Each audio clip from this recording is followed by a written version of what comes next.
Chambly et vous. Chambly et vous. Le portrait camblisien, c'est maintenant sur Radio Chambly. Alors bonjour Jean-Pierre Bayard, on est aujourd'hui à La Palette. Vous avez quelle fonction à La Palette ? Bien, à La Palette, je suis le président de l'association. Donc je m'occupe de gérer et de faire fonctionner cette association au mieux avec nos adhérents qui sont plus d'une quarantaine cette année. Ça fait 6 ans que je suis à La Palette, en fait, où je suis des cours. Et puis ça fait 4 ans que je suis président de l'association. Alors qu'est-ce qui vous passionne le plus dans cette activité ? La peinture, effectivement, c'est le moteur, c'est ce qui me motive parce qu'on a des cours qui sont extrêmement intéressants. Après, gérer une association, c'est très éloigné en fait de l'activité de peintre. Donc je peins beaucoup chez moi. Je profite du cours et de l'association pour apprendre, mais la gestion de l'association, donc c'est un monde un peu à part, c'est plus ou moins un prolongement de la vie professionnelle. D'accord, donc double casquette et la passion pour la peinture, ça vient d'où ? En fait, ça existe depuis toujours, c'est-à-dire que très jeune, j'aimais peindre, j'aimais dessiner. C'est peut-être d'ailleurs avec la gymnastique le seul endroit où j'étais fort à l'école, donc et qui en plus me plaisait. Maintenant, après, c'est pas avec ça que l'on vit, et donc il a fallu faire des choix de vie, et j'ai donc dû travailler dans des bureaux d'études. Donc j'étais toujours assez proche en fait d'un environnement créatif. Donc le couvercle que j'avais mis sur ma passion continuait à bouillonner en dessous. Donc je me suis préparé. Le local où j'allais travailler était prêt. Je savais exactement ce que j'allais faire. Donc je me suis mis à la peinture pratiquement le lendemain de mon arrivée à la retraite. Voilà, les petits plaisirs de la vie quotidienne, c'est quoi pour vous ? Les petits plaisirs de la vie quotidienne, non, ils sont assez centrés sur mes passions. Et au cours de ma vie, j'ai été amené à faire ce que fait tout le monde, c'est-à-dire construire sa maison, faire élever ses enfants, gagner de l'argent. Et je me suis dit que finalement, quand il nous reste 20 ou 25 ans de vie et que l'on a des passions, on va plutôt focaliser sur ce que l'on a envie de faire. Donc ça ne veut pas dire que le reste est négligé, mais il y a des choses comme le jardin que j'aime bien faire, ou j'aimais beaucoup faire et que je faisais, que j'ai un petit peu laissé parce qu'il faut faire des choix aussi. Mais alors de quoi nous diriez-vous que vous êtes le plus fier ? Mon plaisir là-dessus, c'est d'avoir une famille qui tient debout.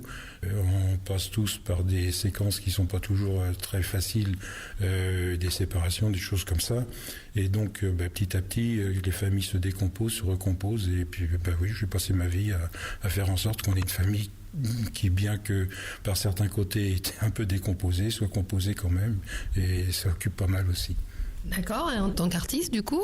Une fierté particulière ? Ma fierté, quand je suis artiste, c'est de réussir à faire ce que j'ai envie de faire, ce qui arrive rarement, parce qu'en fait, ce qu'il y a dans la tête et ce qu'il y a au bout de ma main, c'est pas toujours la même chose. Mais ça, c'est une fierté. Puis l'autre fierté, c'est quand on fait une exposition et que l'on a la chance d'avoir un prix ou de vendre une toile ou voire d'être invité d'honneur, comme ça m'est arrivé, ça m'arrive. On se dit que ce que je fais, c'est quand même pas, disons, inutile, ou ça plaît à certaines personnes. Donc c'est une fierté, oui, je suis assez heureux de ce genre de choses. Et pour terminer, je voulais savoir, en dehors de votre implication dans La Palette, votre lien à la ville de Chambly, ça tient à quoi ? C'est né déjà, ça fait plus de 35 ans, 40 ans que j'habite dans la région. C'est donc, Chambly, c'est toujours un endroit où on passe. Et puis donc, depuis quelques années, en particulier depuis que je cherchais un cours de dessin et je suis venu à La Palette, on y est beaucoup plus présent. Or, il se trouve aussi que ma femme, dans l'élan de ce que je faisais à Chambly, s'est engagée à travailler avec le comité du Bois-Ordi, donc elle fait partie du comité du Bois-Ordi, donc ça nous implique tous les deux.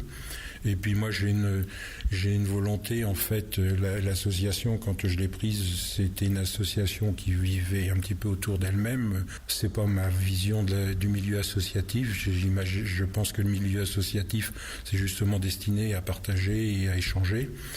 Et puis je trouve que Chambly est une ville qui cherche à avoir cette ouverture, à partager. Donc ça me semble quelque chose d'important, surtout dans cette période. En fait, j'ai un point de vue là-dessus qui est assez clair. Je me dis qu'on est capable de pleurer tous ensemble quand il y a des attentats. On est capable de dire qu'on est tous frères, tous unis, mais le jour où c'est un petit peu passé, on oublie de le faire. Alors que là, on a la chance d'être dans un environnement où tout va bien, où on est heureux, où on s'amuse, on se détend. Et il faut le partager.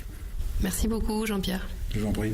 Pour découvrir le travail de Jean-Pierre, vous pouvez vous rendre sur son site jpbeillard, BEI2LARD.fr. Sinon, vous retrouvez toutes les infos de La Palette sur le site lapalettechambly.fr ou directement à la salle Gérard Philippe les lundis et samedis de 14h à 16h30.